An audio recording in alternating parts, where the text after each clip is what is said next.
Bonjour et bienvenue dans cette vidéo dans l'intimité d'une œuvre qui va vous faire découvrir un des tableaux des collections du Musée des Beaux-Arts d'Orléans. Je suis Corentin Dury, conservateur du patrimoine chargé des collections anciennes à Orléans. Aujourd'hui, un tableau absolument essentiel des collections du Musée des Beaux-Arts d'Orléans, l'allégorie de l'astronomie peinte par Laurent de La Hire en 1649. Le tableau mesure à peine plus d'1 mètre et c'est en 1969 qu'il a été remarqué dans une vente aux enchères par Pierre Rosimbert qui en conseilla l'acquisition par le musée d'Orléans.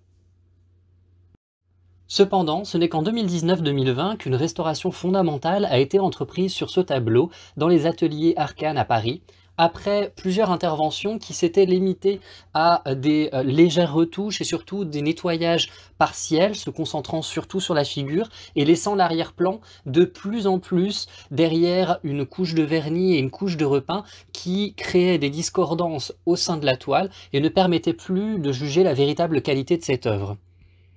Vous voyez en partie haute des photographies avant la restauration entreprise en 2019-2020 et les photographies en partie inférieure montrent le travail achevé. Les éléments les plus marquants sont, comme vous le voyez sur les détails, la disparition de ce vernis très pesant et surtout une sorte d'équilibre retrouvé entre la figure et les parties latérales. La fontaine, par exemple, sur la droite, avait été complètement abandonnée sous un vernis très épais, très jauni, qui apesantissait complètement la partie droite de la toile et ne permettait plus d'avoir l'équilibre retrouvé dans la photographie que vous voyez après la restauration. Ce retrait du vernis et la suppression de repeints abusifs a permis notamment de redécouvrir par exemple le filet d'eau extrêmement délicat de la fontaine ou encore de voir avec quelle poétique La Hire avait décidé de peindre une fontaine à l'abandon avec notamment un putti non pas complet et mangé simplement par le haut du tableau qui arrête la représentation du jeune enfant assis sur un dauphin, mais bien une fontaine abandonnée en partie détruite et c'est donc ce que vous voyez en bas à droite dans la photographie, en partie supérieure, une partie du jeune enfant est manquante et ce n'est pas juste le bord de la toile qui arrête cela. Et un restaurateur souhaitant certainement bien faire avait décidé de compléter cet enfant comme vous le voyez sur la photographie en haut à droite. Tous ces éléments ont donc pu être retirés et redonner vraiment une clarté d'ensemble à ce tableau. Une restauration est également une période fondamentale pour l'étude d'une œuvre. Non seulement l'œuvre est mise à nu, si j'ose dire, lorsque tous les repeints, tous les vernis sont retirés et que l'on voit vraiment la matière originale avant toute intervention nouvelle des restaurateurs, mais aussi c'est l'occasion de faire de nombreuses photographies, différents types de photographies, pour pouvoir étudier davantage l'œuvre. Pour cela, les professionnels de la restauration utilisent des appareils photo qui leur permettent certes d'utiliser la lumière ordinaire, mais également d'aller plus loin dans les ondes lumineuses, notamment du côté des ultraviolets ou encore du côté des infrarouges. La photographie sous ultraviolet du tableau de Laurent de La Hire du musée d'Orléans est absolument fascinante puisque vous voyez ici une réaction très caractéristique, un cas d'école qui présente le drapé avec une réaction en fausse couleur complètement rose qui nous permet ici de révéler une très forte présence de lapis lazuli. Ce matériau, qui est utilisé comme un pigment par les peintres depuis l'Antiquité, est particulièrement précieux, relativement rare, et cet usage souligne vraiment l'importance que pouvait avoir ce drapé et la recherche d'un rendu bien spécifique dans la couleur bleue de ce drapé que Laurent de La Hire a pu rechercher. Au contraire, l'imagerie sous infrarouge, elle, nous permet de voir comment le tableau a pu vivre dans le temps. Les parties blanches signalent des zones qui ont perdu la peinture au fil du temps. Et par exemple, les lignes verticales que vous apercevez se succédant signalent que vraisemblablement le tableau a été plié à un moment, puis déplié. Et ce sont les zones de pliure finalement que vous voyez ici dans l'infrarouge.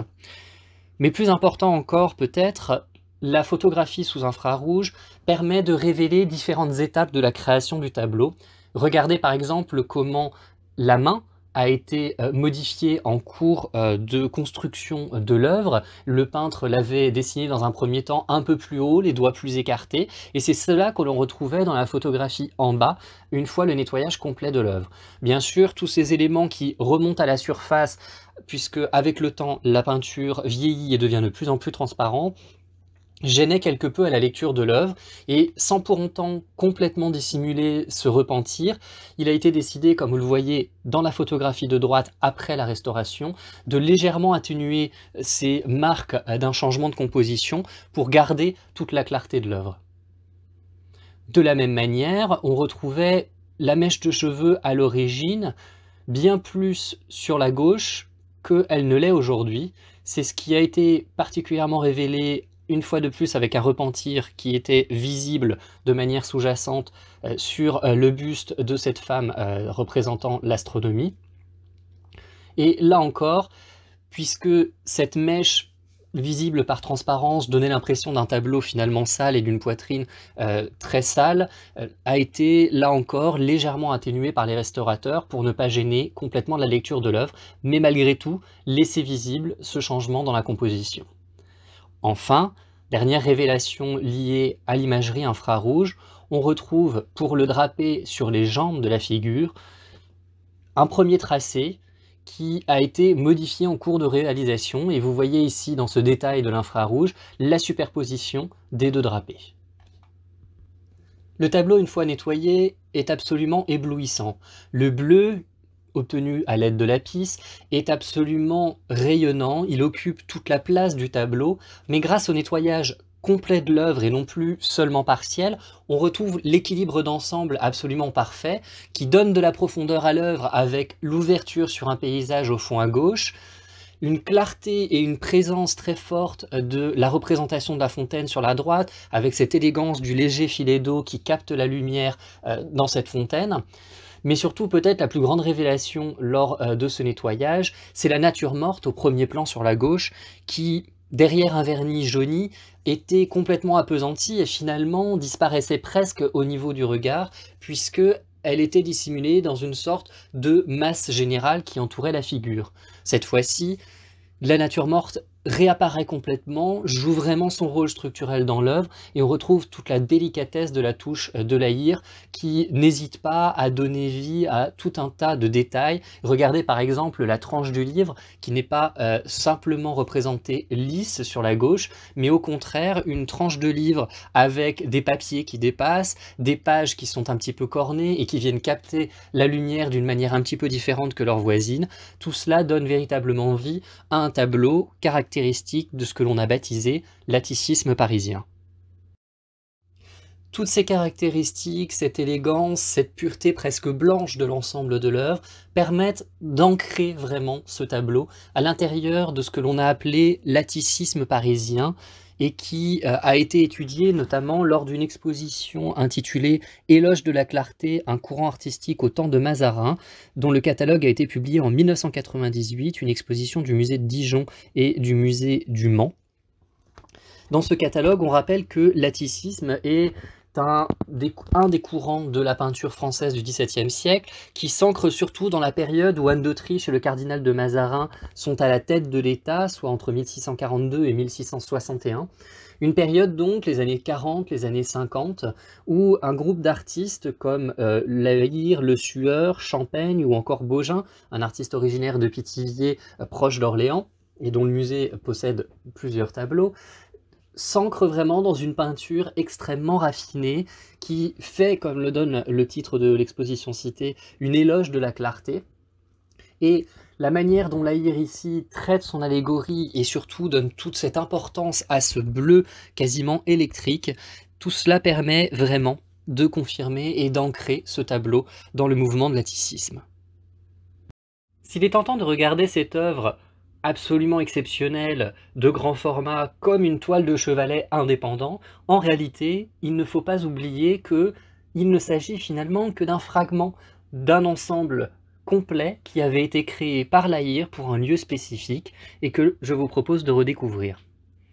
Le tableau figure l'allégorie de l'astronomie. La jeune femme est vêtue de bleu, elle tient un compas, à côté d'elle se trouvent des livres, une sphère céleste, un calendrier lunaire, un cadran solaire portatif, une boussole, et tout cela permet de l'identifier à un des arts libéraux, l'astronomie.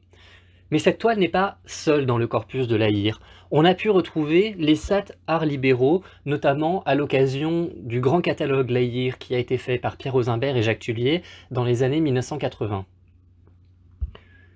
Les arts libéraux sont divisés depuis l'Antiquité entre quadrivium et trivium. Le quadrivium est composé de l'astronomie, le tableau donc d'Orléans, la géométrie que vous voyez en haut à droite qui a été vendue en 2014 chez Sotheby's et qui est caractérisée par une équerre, un compas, des figures géométriques tracées sur un papier ou encore la perspective géométrique qui est représentée sur une toile. Vient ensuite la représentation de l'arithmétique. Bien sûr, ce tableau est un peu surprenant puisqu'il est aujourd'hui dans une fondation aux Pays-Bas et on voit un plan d'architecture. Et c'est en réalité une modification du tableau qui a transformé l'allégorie en allégorie de l'architecture. Une copie, seconde version, qui est aujourd'hui conservée à Baltimore, montre le tableau d'origine avec la feuille de calcul qui permet vraiment d'identifier l'arithmétique, et l'on retrouve même, si l'on regarde bien, sous le repeint du tableau des Pays-Bas, le tableau original de La Hire, la présence des chiffres, puisque le repeint est en train de légèrement s'estomper, et donc c'est bien ici une représentation de l'arithmétique. Et pour compléter et terminer avec le quadrivium, l'allégorie de la musique, qui elle est conservée au Metropolitan Museum de New York, et qui était complétée par 2 petits musiciens, aujourd'hui conservés au musée Manien. Regardez comment l'arrière-plan de ces 2 petits continue parfaitement la représentation qui se trouve au centre, à l'arrière-plan de la musique. Ensuite vient le trivium, avec une représentation de la dialectique et de la rhétorique, 2 tableaux aujourd'hui en collection privée en Suisse, et enfin une représentation de la grammaire qui, elle, est conservée à la National Gallery de Londres. La représentation des arts libéraux fait partie des éléments qui sont très codifiés au XVIIe siècle, et on retrouve des ouvrages qui précisent justement la manière de représenter ces différentes pratiques, et notamment un livre comme celui de Jean Baudouin en 1643 intitulé L'Iconologie, qui est une reprise d'un livre italien de Cesare Ripa, l'Iconologia, qui est publié pour la première fois en 1593. Vous voyez comment dans cet ouvrage il y a plusieurs vignettes qui permettent de résumer les descriptions qui sont données des différentes représentations possibles pour les artistes. L'astrologie a bien la sphère céleste, la dialectique possède un casque avec une lune et tient 2 flèches, la grammaire porte un phylactère avec une inscription et est en train d'arroser les plantes, tandis que la musique est entourée d'instruments de musique, et la géométrie, parfois également désignée comme la mesure, est représentée avec le compas, l'équerre, etc. Tout cela permet ainsi de bien identifier chacune des représentations et de s'orienter vers les sources anciennes pour identifier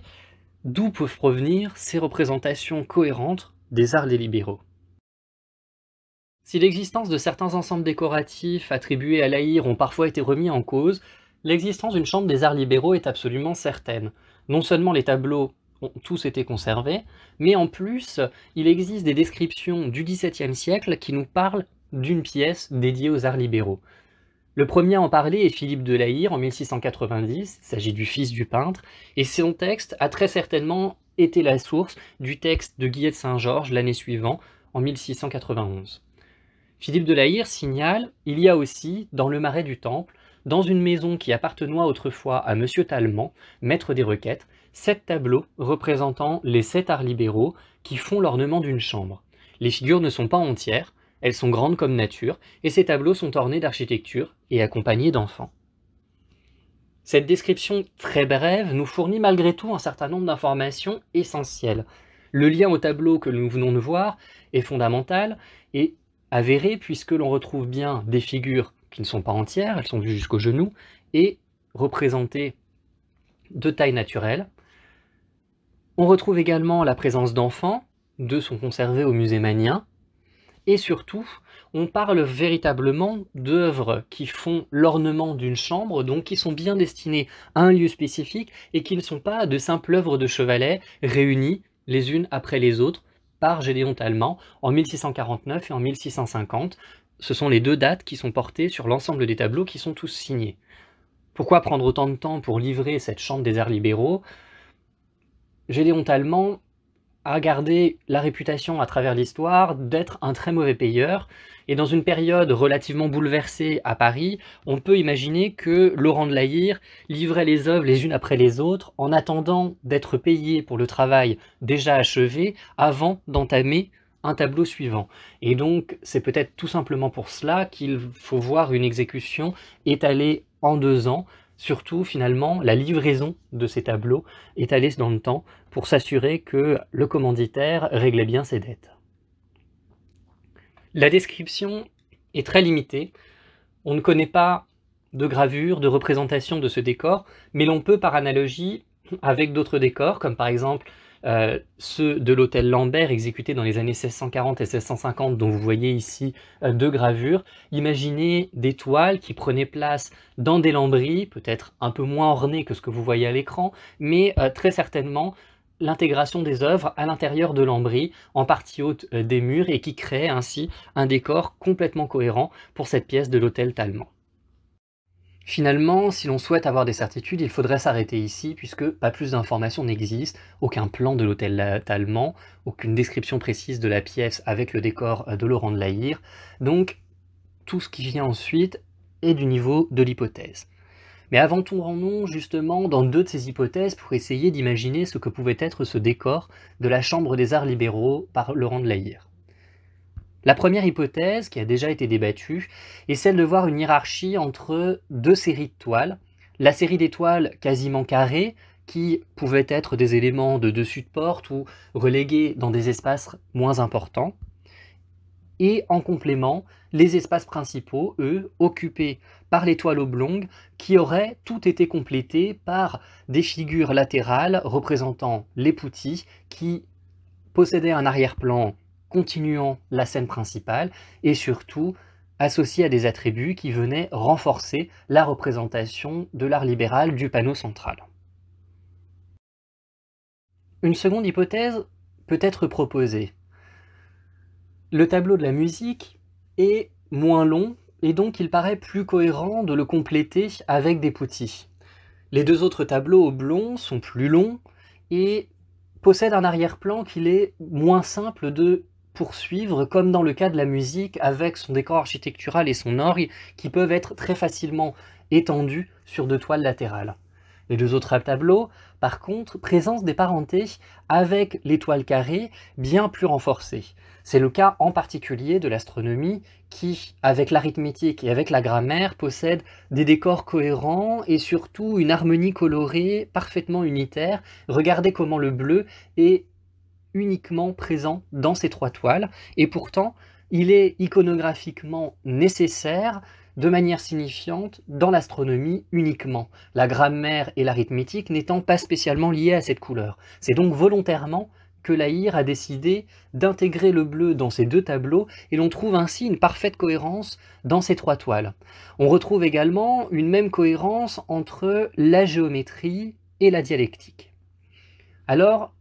à l'aide de ces éléments, on peut poursuivre l'analyse des toiles et observer notamment la manière dont La Hire gère l'éclairage. On sait que le peintre connaissait le lieu de destination de ses œuvres, il a véritablement réfléchi à un décor cohérent, et donc il a pris en compte la manière dont la lumière arrivait sur ces tableaux. En effet, très souvent, les pièces possédaient un mur avec des fenêtres, et les tableaux venaient sur le reste des parois. La Hire a donc pensé ces toiles en sachant d'où venait la lumière. Regardez comment, pour 3 tableaux, la lumière vient du bord droit, et pour tous les autres tableaux, la lumière vient du bord gauche. Les 3 tableaux permettant de représenter la musique ont une légère discordance, puisque 2 ont de la lumière provenant de la gauche et un seul a la lumière provenant de la droite. On peut ainsi imaginer que ces 3 tableaux se trouvaient sur le mur du fond, celui face aux fenêtres, et donc la lumière a été centralisée finalement pour que les 2 poutis vraiment soient construits en pleine harmonie avec le tableau central. La proposition de lier l'astronomie, l'arithmétique et la grammaire trouve sa cohérence une fois de plus confirmée avec la manière dont l'éclairage est fait. Regardez comment, s'ils sont disposés sur le mur à gauche du mur des fenêtres, on retrouve ainsi un éclairage parfaitement cohérent avec un éclairage naturel provenant d'un seul mur. La représentation de la géométrie et de la dialectique trouve là aussi une cohérence, ils sont placés en pendant en face, avec un éclairage qui lui provient de la droite. Le dernier tableau, la rhétorique, lui pose davantage problème, puisque si on souhaite l'aligner sur le même mur, ce qui serait logique que la géométrie et la dialectique, son éclairage n'est pas cohérent avec la présence de fenêtres en partie basse, venant ainsi de la droite. Il faut donc imaginer autre chose. Or, un hôtel particulier dans le Marais au XVIIe siècle n'a pas forcément des pièces régulières. Et qui plus est, ce tableau ne possède pas la même harmonie colorée que l'on retrouve dans la série de 3 tableaux en face avec la présence du bleu. Au contraire, cette rhétorique se distingue un peu de la géométrique et de la dialectique en n'ayant pas la présence de cet ocre orangé qui unit les 2 tableaux. On peut donc imaginer que la toile était peut-être un peu plus en décalage, un peu plus en retrait, et donc avec un éclairage différent. Si l'on imagine ainsi un passage vers la pièce suivante qui, lui, ne possédait pas de fenêtre, mais qui possédait un mur justement disponible, peut-être La Hire aurait placé ici le dernier tableau carré, qui donc aurait une source lumineuse provenant bel et bien de la gauche, et qui devait être un petit peu distingué des autres tableaux, puisqu'il n'était pas nécessairement visible depuis un seul point de vue, avec les 2 autres toiles qui, elles, ont leur cohérence avec l'ocre orangé. Bien sûr, cette proposition est peut-être totalement fantaisiste et peut-être totalement imaginaire, mais cela permet d'évoquer un peu ce qu'aurait pu être ce décor avec l'astronomie du musée d'Orléans, mais surtout tout cet ensemble, et rappeler que lorsque l'on voit cette toile absolument fantastique et éblouissante, il ne faut pas oublier que le peintre avait créé cette œuvre dans une logique d'ensemble, dans un décor cohérent, et finalement la notion d'installation qui est souvent revendiquée par les artistes du XXe siècle et du XXIe siècle existait déjà au XVIIe siècle, avec cette cohérence voulue et souhaitée par un commanditaire et un artiste qui travaillaient dans un lieu spécifique, à tel point même que l'on suppose que, après la mort de Tallemant et la vente de son hôtel particulier, les tableaux sont restés en place jusqu'en 1760, moment où ils ont été vendus, mais pendant toute cette période, entre 1749 et 1760, ils sont restés à l'intérieur d'un hôtel qui est passé de main en main, puisqu'on considérait finalement qu'ils faisaient un peu partie des murs.